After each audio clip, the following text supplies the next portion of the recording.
வாக்குச்சாவடிகளில் செயலியில் கிடைத்த தகவல்களை கணக்கிட்டதால் வாக்குப்பதிவு சதவிகிதத்தில் மாறுபாடு ஏற்பட்டதாக தமிழ்நாடு தலைமை தேர்தல் அதிகாரி சத்யபிரதா சாஹூ தெரிவித்துள்ளார். தமிழ்நாட்டில் வாக்கு சதவிகித விவரங்களில் ஏற்பட்ட குழப்பங்கள் தொடர்பாக சத்யபிரதா சாஹூ விளக்கம் அளித்துள்ளார். அதில் ஓட்டுப்பதிவு சதவிகிதத்தில் ஏற்பட்ட வேறுபாடிற்கு செயலியே காரணம் என்றும், செயலியில் கிடைத்த தகவலின் அடிப்படையில் சதவிகிதம் கணக்கிடப்பட்டதால் மாறுபாடு ஏற்பட்டதாகவும் கூறியுள்ளார். செயலியில் ஓட்டுச்சாவடி அலுவலர்கள் வாக்குப்பதிவை கட்டாயம் பதிவு செய்ய வேண்டுமென எந்த உத்தரவும் பிறப்பிக்காததால் சிலர் மட்டுமே அப்டேட் செய்ததாகவும், தேர்தல் அதிகாரி கையொப்பமிட்ட தகவல் வர தாமதமாகும் என்பதால் செயலி மூலம் கிடைத்த தகவல்களை ஊடகங்களுக்கு அளித்ததாகவும் விளக்கம் அளித்தார். அதேபோல சென்னையில் 10 வாக்குச்சாவடிகளை கணக்கில் எடுத்தால் அதில் 3 வாக்குப்பதிவு மையத்தில் 70% வாக்குப்பதிவும், மீதமுள்ள 7 வாக்குச்சாவடிகளில் 30 முதல் 40% தான் வாக்குப்பதிவு பதிவாகி இருப்பதால் ஏன் வாக்குப்பதிவு குறைந்தது என்று ஆராய முடியவில்லை என்றும் சாஹூ தெரிவித்துள்ளார். வாக்குப்பதிவு குறைந்ததற்கான காரணத்தை கள ஆய்வு செய்ய மாவட்ட தேர்தல் நடத்தும் அதிகாரிகளுக்கு உரிமை இருப்பதாகவும் சத்யபிரதா சாஹூ தெரிவித்தார். மணிப்பூரில் 11 வாக்குச்சாவடிகளில் நடைபெற்ற மறு வாக்குப்பதிவில் 81.64% பேர் வாக்களித்துள்ளதாக தகவல் வெளியாகியுள்ளது. மக்களவைத் தேர்தலில் கடந்த 19ஆம் தேதி நடைபெற்ற முதற்கட்ட வாக்குப்பதிவின் போது மேத்தி சமூக மக்கள் அதிகம் வசிக்கும் இன்னர் மணிப்பூரின் குறை சட்டமன்ற தொகுதிக்குட்பட்ட சில வாக்குச்சாவடிகள் உட்பட பல்வேறு இடங்களில் வன்முறை சம்பவங்கள் நிகழ்ந்தன. வாக்குப்பதிவு இயந்திரத்தை தீ வைத்து கொளுத்தியதுடன் துப்பாக்கிச் சூடும் நடைபெற்று ஒருவர் காயமடைந்ததால் 11 வாக்குச்சாவடிகளில் மறு வாக்குப்பதிவு நடத்த தேர்தல் ஆணையம் உத்தரவிட்டது. அதன்படி பலத்த பாதுகாப்பு ஏற்பாடுகளுடன் நேற்று மறு வாக்குப்பதிவு நடத்தப்பட்டது. 19ஆம் தேதி நடந்த வாக்குப்பதிவில் 70% வாக்குகள் பதிவானதாக கூறப்பட்ட நிலையில் நேற்று மாலை 5 மணி நிலவரப்படி 11 வாக்குச்சாவடிகளிலும் 81.64% வாக்குகள் பதிவாகியுள்ளன. தமிழ்நாடு பாஜக தலைவர் அண்ணாமலை மீது கடலூர் மாவட்டம் ஸ்ரீ முஷ்ணம் காவல் நிலையத்தில் வழக்கு பதிவு செய்யப்பட்டுள்ளது. கடந்த 19ஆம் தேதி தேர்தல் நாளன்று ஸ்ரீ முஷ்ணம் பகுதியை சேர்ந்த கோமதி என்பவர் படுகொலை செய்யப்பட்டார். அந்த பெண் தங்கள் கூட்டணிக்கு வாக்களிக்கவில்லை என்ற ஆத்திரத்தில் திமுகவினர் அடித்து கொன்றுவிட்டதாக அண்ணாமலை தன்னுடைய எக்ஸ் பக்கத்தில் கண்டனத்தை பதிவிட்டார். இதனிடையே பெண்ணின் கொலைக்கும் தேர்தலுக்கும் எந்த தொடர்பும் இல்லை என்று கடலூர் மாவட்ட காவல்துறை அறிக்கை வெளியிட்டது. மேலும் இந்த கொலையில் திமுகவினரை தொடர்புபடுத்தி பேசி எறிந்ததால் திமுகவினர் அளித்த புகாரின் அடிப்படையில் அண்ணாமலை மீது ஸ்ரீ முஷ்ணம் காவல் நிலைய போலீசார் வழக்கு பதிவு செய்தனர். ஏற்கனவே இதுபோன்ற தவறான தகவலை சமூக வலைதளத்தில் பரப்பியதாக வட மாநிலத்தவர் உட்பட 3 பேர் மீது போலீசார் வழக்கு பதிவு செய்ததும் குறிப்பிடத்தக்கது. டெல்லியில் குடியரசுத் தலைவர் மாளிகையில் நடைபெற்ற நிகழ்ச்சியில் முன்னாள் குடியரசு துணைத் தலைவர் வெங்கையா நாயுடு மற்றும் பத்மா சுப்பிரமணியம் உள்ளிட்டோருக்கு பத்ம விருதுகள் வழங்கப்பட்டன. கலை, இலக்கியம், கல்வி, விளையாட்டு, மருத்துவம், சமூகப் பணி, அறிவியல், பொது விவகாரங்கள் உள்ளிட்ட துறைகளில் சிறந்து விளங்கியவர்களை கௌரவிக்கும் வகையில் மத்திய அரசு சார்பில் பத்ம விருதுகள் வழங்கப்பட்டு வருகின்றன.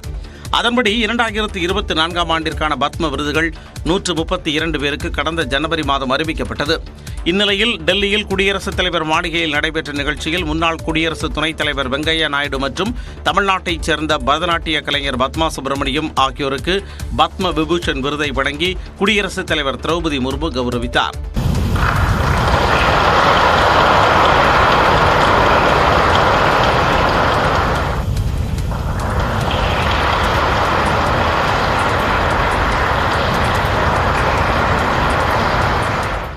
மேலும் கலைத்துறையில் சிறந்து விளங்கிய பாடகி உஷா உதுப் மற்றும் நடிகர் மிதுன் சக்கரவர்த்தி உள்ளிட்டோருக்கு பத்மபூஷன் விருது வழங்கப்பட்டது. And appreciated by your country and of course by your government. அத்துடன் விளையாட்டுத் துறையில் சாதித்த டென்னிஸ் வீரர் ரோஹன் போபண்ணா மற்றும் இந்திய ஹாக்கி அணியின் முன்னாள் கேப்டன் ஹர்பிந்தர் சிங் உள்ளிட்டோருக்கு பத்மஸ்ரீ விருது வழங்கப்பட்டது.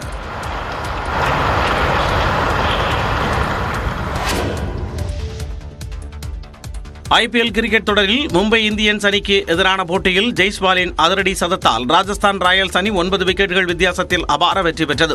ராஜஸ்தான் மாநிலம் ஜெய்ப்பூரில் நடைபெற்ற இப்போட்டியில் டாஸ் வென்ற மும்பை அணி பேட்டிங்கை தேர்வு செய்தது. பந்து வீச்சை சமாளிக்க முடியாமல் அந்த அணி 20 ரன்களில் 3 முக்கிய விக்கெட்டுகளை இழந்து தடுமாறியது. பின்னர் வந்த வீரர்களில் திலக் வர்மா 65 ரன்களும் நேகல் வதேரா 49 ரன்களும் சேர்க்க 20 ஓவர்களில் மும்பை அணி 9 விக்கெட்டுகள் இழப்பிற்கு 179 ரன்கள் சேர்த்தது. பின்னர் இலக்கை துரத்திய ராஜஸ்தான் 6 ஓவர்களில் 61 ரன்கள் குவித்தபோது மழை குறுக்கிட்டது. ஜோஸ் பட்லர் 35 ரன்கள் எடுத்து ஆட்டமிழக்க மறுமுனையில் யசஸ்வி ஜெய்ஸ்வால் அதிரடியில் மிரட்டினார். கேப்டன் சஞ்சு சாம்சன் பக்கபலமாக விளங்கியதால் இளங்கன்று பயமறியாது என்பதைப் போன்று மும்பை பந்துவீச்சை துவம்சம் செய்த ஜெய்ஸ்வால் ஐபிஎல் கிரிக்கெட்டில் தனது 2வது சதத்தை விளாசினார். இதனால் 18.4 ஓவரில் 1 விக்கெட்டை மட்டுமே விட்டுக் கொடுத்து 183 ரன்கள் சேர்த்து ராஜஸ்தான் அபார வெற்றி பெற்றது. இப்போட்டியில் 5 விக்கெட்டுகளை வீழ்த்தி மும்பையை கட்டுப்படுத்திய ராஜஸ்தான் வீரர் சந்தீப் சர்மா ஆட்டநாயகனாக தேர்வானார். இதுவரை ஆடிய 8 போட்டிகளில் 7 வெற்றியுடன் ராஜஸ்தான் தொடர்ந்து முதலிடத்தில் நீடிக்கிறது. மும்பை அணி 8 ஆட்டங்களில் 5இல் தோல்வி கண்டு பிளே ஆஃப் பந்தயத்தில் 7வது இடத்தில் பின்தங்கியுள்ளது. ஐபிஎல் கிரிக்கெட் வரலாற்றில் 200 விக்கெட் வீழ்த்திய முதல் நபர் என்ற சாதனையை ராஜஸ்தான் அணியின் சகல் படைத்துள்ளார். நடப்பு ஐபிஎல் தொடரின் 38வது லீக் போட்டியில் ராஜஸ்தான் ராயல்ஸ் அணியும் மும்பை இந்தியன்ஸ் அணியும் மோதின. ஜெய்ப்பூரில் நடைபெற்ற போட்டியில் முதலில் பேட்டிங் செய்த மும்பை அணி 20 ஓவர்களில் 9 விக்கெட்டுகளை இழந்து 179 ரன்களை குவித்தது. ராஜஸ்தான் தரப்பில் 4 ஓவர்கள் வீசிய சகல் 48 ரன்களை விட்டுக் கொடுத்து 1 விக்கெட்டை மட்டுமே கைப்பற்றினாலும் அந்த 1 விக்கெட்டை அவரை சாதனை மகுடத்தில் அமர வைத்தது. அதாவது மும்பை அணி வீரர் முகமது ரபியின் விக்கெட்டை சகல் கைப்பற்றிய போது ஐபிஎல் தொடரில் தனது 200வது விக்கெட்டை பதிவு செய்தார். 2011ஆம் ஆண்டு ஐபிஎல் போட்டியில் அறிமுகமான சகல் இதுவரை 153 போட்டிகளில் விளையாடி இந்த மைல்கல்லை எட்டியுள்ளார். 183 விக்கெட்டுகளுடன் டுவைன் பிராவோ 2ஆம் இடத்தில் உள்ளார். சைக்கிள் போனது சத்தியமாக நான் அவர் போனது நான் பார்த்துருக்கேன். பட் அவர் மாதிரி நான் போனோன்னு அப்படிலாம் எனக்கு யோசனை இல்லைங்க. வாக்களிக்க சைக்கிளில் சென்றதற்கு நடிகர் விஜய் இன்ஸ்பிரேஷன் இல்லை என்று நடிகர் விஷால் கொடுத்த விளக்கம் தான் இது. ஹரி இயக்கத்தில் அவர் நடித்துள்ள ரத்னம் படத்தின் ப்ரமோஷன் சேலத்தில் தனியார் கல்லூரியில் நடைபெற்றது. அப்போது மாணவர்களின் கேள்விகளுக்கு பதிலளித்த விஷால் எதற்காக தான் சைக்கிள் பயன்படுத்துகிறேன் என்பதற்கான காரணத்தையும் விளக்கி கூறினார். என்கிட்ட வண்டி இல்லை சத்தியமா. அப்பா அம்மாவுக்கு ஒரு வண்டி இருக்குது, மீதி வண்டியெல்லாம் நான் விற்றுட்டேன். ஏன்னா இப்போ இன்றைக்கி இருக்கிற ரோடு கண்டிஷனுக்கெல்லாம் நான் சஸ்பென்ஷன் வருஷத்துக்கு 3 வாட்டியெல்லாம் மாற்ற முடியாது, என்கிட்ட காசு இல்லை. இந்த ஆண்டு டிசம்பருக்குள் திருமணம் செய்து கொள்வேன் என்றும் வரவேண்டிய நேரத்தில் கண்டிப்பாக அரசியலுக்கு வருவேன் என்றும் அவர் கூறினார். வயநாடு மக்களின் பிரச்சினைகளை ஒருமுறை கூட நாடாளுமன்றத்தில் பேசாதவர் ராகுல் காந்தி என இந்திய கம்யூனிஸ்ட் கட்சியின் வேட்பாளர் ஆனி ராஜா விமர்சித்துள்ளார். கேரளாவில் உள்ள 20 மக்களவை தொகுதிகளுக்கு வரும் 26ஆம் தேதி ஒரே கட்டமாக தேர்தல் நடைபெறவுள்ளது. வயநாடு தொகுதியில் காங்கிரஸ் சார்பில் ராகுல் காந்தி மீண்டும் போட்டியிடும் நிலையில் அவரை எதிர்த்து இந்திய கம்யூனிஸ்ட் சார்பில் ஆனி ராஜாவும் பாஜக சார்பில் சுரேந்திரனும் களமிறங்கியுள்ளனர். புதன்கிழமை மாலையோடு தேர்தல் பரப்புரை நிறைவடையும் நிலையில் அரசியல் கட்சித் தலைவர்கள் தீவிர வாக்கு சேகரிப்பில் ஈடுபட்டுள்ளனர். இந்திய கம்யூனிஸ்ட் வேட்பாளர் ஆனி ராஜா தொகுதி முழுவதும் திறந்தவெளி வாகனத்தில் சென்று ஆதரவு திரட்டி வருகிறார்.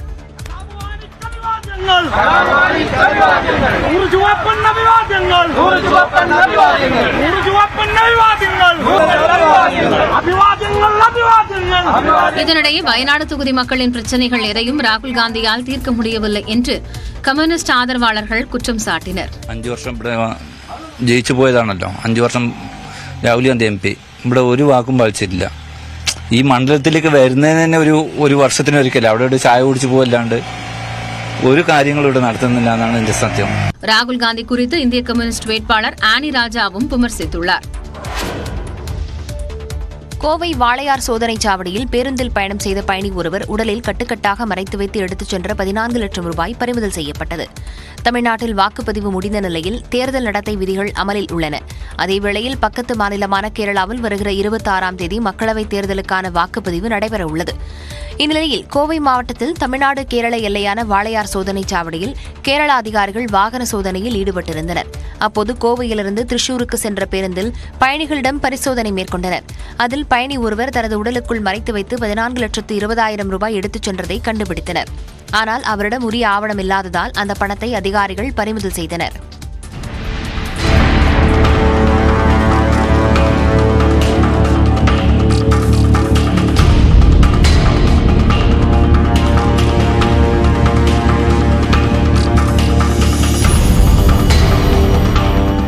விசாரணையில் அவர் கேரள மாநிலம் எர்ணாகுளத்தைச் சேர்ந்த வினோ என்பது தெரியவந்தது. மேலும் அந்த பணத்தை எங்கு கொண்டு சென்றார் என்று விசாரணை நடைபெற்று வருகிறது.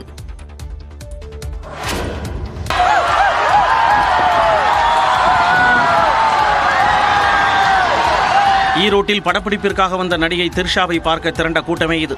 90களில் லேசா லேசா என்று ரசிகர்களின் மனதை வருடத் தொடங்கி 20 ஆண்டுகளுக்கு மேலாக தென்னிந்திய சினிமாவில் நம்பர் 1 நடிகையாக வலம் வருபவர் த்ரிஷா.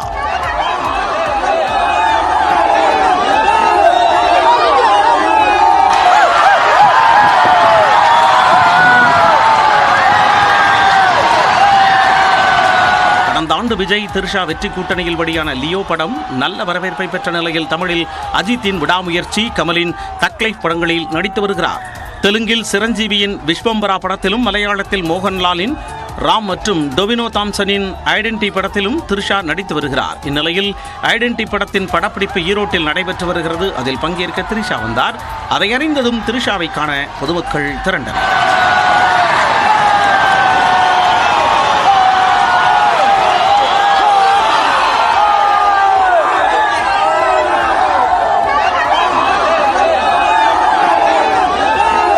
நடிகை த்ரிஷா கேரவனில் இருந்து வெளியே வந்து தங்களை பார்த்து கையசைத்ததால் அங்கு கூடியிருந்த மக்கள் உற்சாகமடைந்தனர். முன்னாள் அமைச்சர் செந்தில் பாலாஜியின் நீதிமன்ற காவலை வரும் 25ஆம் தேதி வரை நீட்டித்து சென்னை நீதிமன்றம் உத்தரவிட்டுள்ளது. சட்டவிரோத பணப்பரிமாற்ற தடை சட்ட வழக்கில் கடந்த ஆண்டு ஜூன் 14ஆம் தேதி செந்தில் பாலாஜி கைது செய்யப்பட்டார். அவரது ஜாமீன் மனு தொடர்ந்து நிராகரிக்கப்பட்டு வரும் நிலையில் நீதிமன்ற காவலும் நீட்டிக்கப்பட்டு வருகிறது. இது தொடர்பான வழக்கு சென்னை மாவட்ட முதன்மை அமர்வு நீதிமன்றத்தில் நடந்து வரும் நிலையில் செந்தில் பாலாஜியை நேரில் ஆஜர்படுத்த நீதிபதி அள்ளி உத்தரவிட்டார். அதன்படி சென்னை புழல் சிறையிலிருந்து பலத்த பாதுகாப்புடன் நீதிமன்றத்திற்கு செந்தில் பாலாஜி அழைத்துச் செல்லப்பட்டார். பின்னர் நீதிபதி அள்ளி முன் ஆஜர்படுத்தப்பட்ட செந்தில் பாலாஜியிடம் அவரது வங்கி ஆவணங்கள் வழங்கப்பட்டன. பின்னர் வழக்கிலிருந்து விடுவிக்க கோரும் மனு மீது ஏப்ரல் 25ஆம் தேதி முதல் வாதங்களை துவங்க செந்தில் பாலாஜி தரப்புக்கு நீதிபதி அள்ளி உத்தரவிட்டார். இதையடுத்து வழக்கு விசாரணையை வரும் 25ஆம் தேதி வரை ஒத்திவைத்த நீதிபதி 34வது முறையாக நீதிமன்ற காவலை நீட்டித்து உத்தரவிட்டார். அப்போது முன்னாள் அமைச்சர் செந்தில் பாலாஜியை காணொலி காட்சி வழியாக ஆஜர்படுத்தவும் ஆணையிட்டார். நீதிமன்றத்திலிருந்து வெளியே வந்த செந்தில் பாலாஜியிடம் அவரது ஆதரவாளர்கள் நலம் விசாரித்தனர்.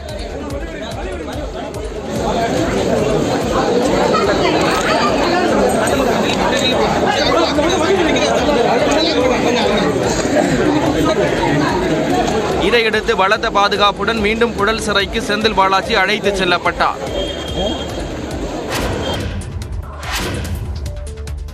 மக்களவைத் தேர்தலில் சுயேட்சையாக போட்டியிட முடிவு செய்த கர்நாடக முன்னாள் துணை முதலமைச்சர் ஈஸ்வரப்பாவை 6 ஆண்டுகளுக்கு கட்சியிலிருந்து நீக்கி பாஜக உத்தரவிட்டுள்ளது. கர்நாடகாவில் மக்களவைத் தேர்தல் ஏப்ரல் 26 மற்றும் மே 7 என 2 கட்டங்களாக நடைபெறுகிறது. மே 7ஆம் தேதி சிவமோகா தொகுதியில் வாக்குப்பதிவு நடக்க உள்ளது.